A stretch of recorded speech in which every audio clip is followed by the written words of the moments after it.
So I sound pretty happy, but I'm actually kind of coming down with a cold or like allergies or something. So I'm going to make this quick, but I did want to come on and tell you about this new thing that I created.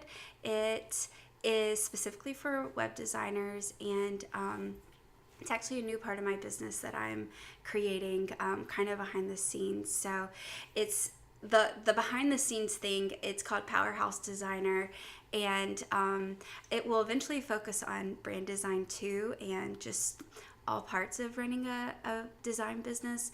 But I wanted to start with website design because I don't think that there are a lot of resources out there for us, and I see the need for it.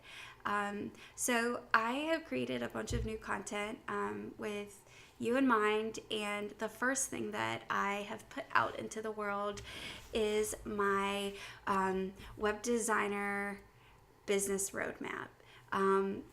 What this is a step-by-step kind of 10-part framework that I've created that really runs the gamut of a web design business. So I'm just going to walk you through the 10 steps in the roadmap so you can get a good idea of what's in it. But the first step is all about like pricing and packaging your services. The second biggest struggle that I've noticed with web designers is kind of like scope creep, or adding on like one more tiny little thing to a project once it starts. And I think the quickest way or the easiest way to deal with that is to before the project starts, make sure you've outlined everything. So what you do with this, so every step has like an action step with it also. So if you've created 3 websites, then you've done everything you need to finish step 1.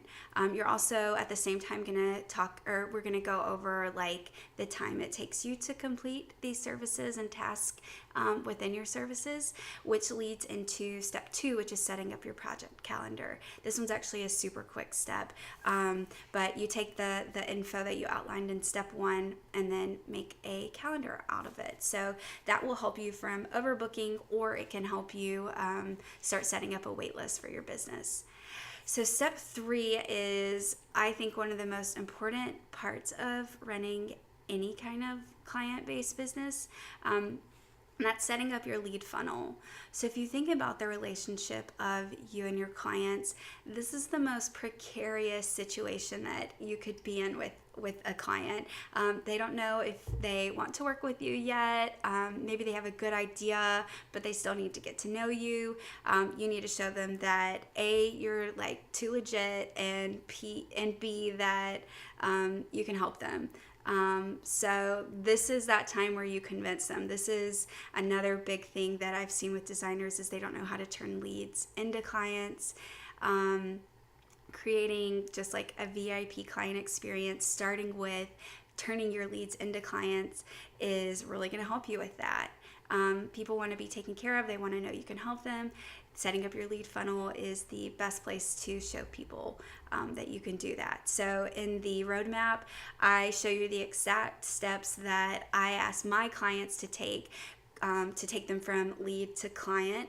You can totally swipe it for yourself, or you can just use the action step to outline what yours is, because we are all different, unique people. You might have something that you need in your business that I don't have in mind, but at least there's a base there for you to look at. So after you do that, the next thing, step 4, is to set up templates for basically anything you can. And I walk you through how to do that, how to approach it. And then once you're done with that, you can go to step 5, which is setting up tech and automation in your business. And I want to tell you, I used to spend like 4 hours on proposals, and only 10% of my leads would book projects. So I was, out of every 10 projects, I was wasting 36 hours. So I was sending proposals to clients who weren't actually ever going to book me, and I was spending way too much time doing that. I tell you about the automation service that I use inside of the roadmap, and then I link up to blog posts that I've talked about, like with the different tech and tools I use for my business, so you can access that there. And then steps 6, 7, and 8 are all about the client facing situations once a client books a project. So your prep phase, presenting your work to clients, collecting feedback, launching, and then wrapping the project up.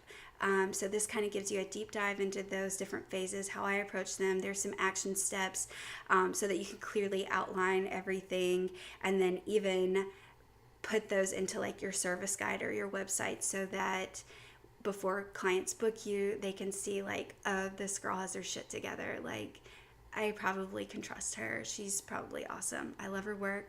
I see she's got the stuff outlined. I'm going to book her. That's my goal for you. And then the last 2 steps in the guide are actually what I think the most important. So step number 9 is all about helping you get into the right mindset. I think that this is going to have the biggest impact on your business. So wherever your mind is at, that's where your business is at. Are you going to get your business to rise, or is it gonna just lower with you? And it all starts with how you think about yourself and your business and the value that you can bring to people. So step 9, I kind of go over that. And then step 10 is all about creating an experience that your clients love. My business is very customer forward. I'm all about developing relationships. And what that has done for my business is it stabilized my income.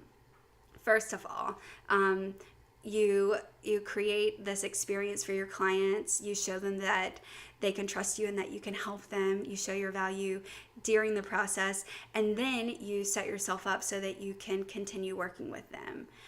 If you had 4 clients and they're all set up on $500 a month packages, that's $2,000 in your pocket right there for clients that you didn't have to chase and get into your business. They're already there.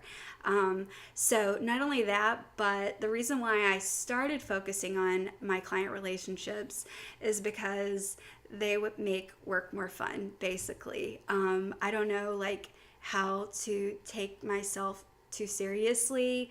So I was like feeling a lot of pressure with my clients to like be this person for them, when really what they wanted was for me to just be me. And once I realized that and embraced it, my relationships blossomed, my work became more meaningful, and like I mentioned, it stabilized my income, which is pretty awesome.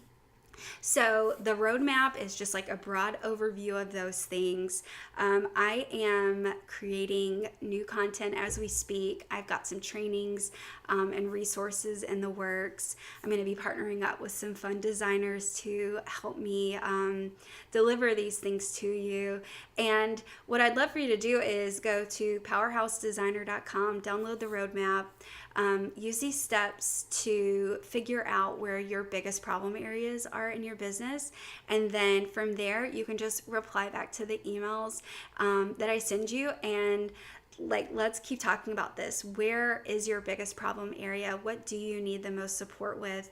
I'm shaping this content right now. So, your input, knowing exactly what you need help with, would be super helpful. And this stuff has totally transformed me and my business, and I see a lot of people frustrated with like a million different things with the web design process, and I get it. It's like overwhelming. It's super complex, and there's easy stuff you can do to tweak the little parts of your business, and it's totally going to transform everything. So let's keep this conversation going. You can comment in like the comments below this. You can email me. We can hop on a video chat if you want. I love talking with other designers. No one ever needs to feel alone in what they're doing. So I'm here for you. Please go to powerhousedesigner.com and download that roadmap, and I will talk to you soon.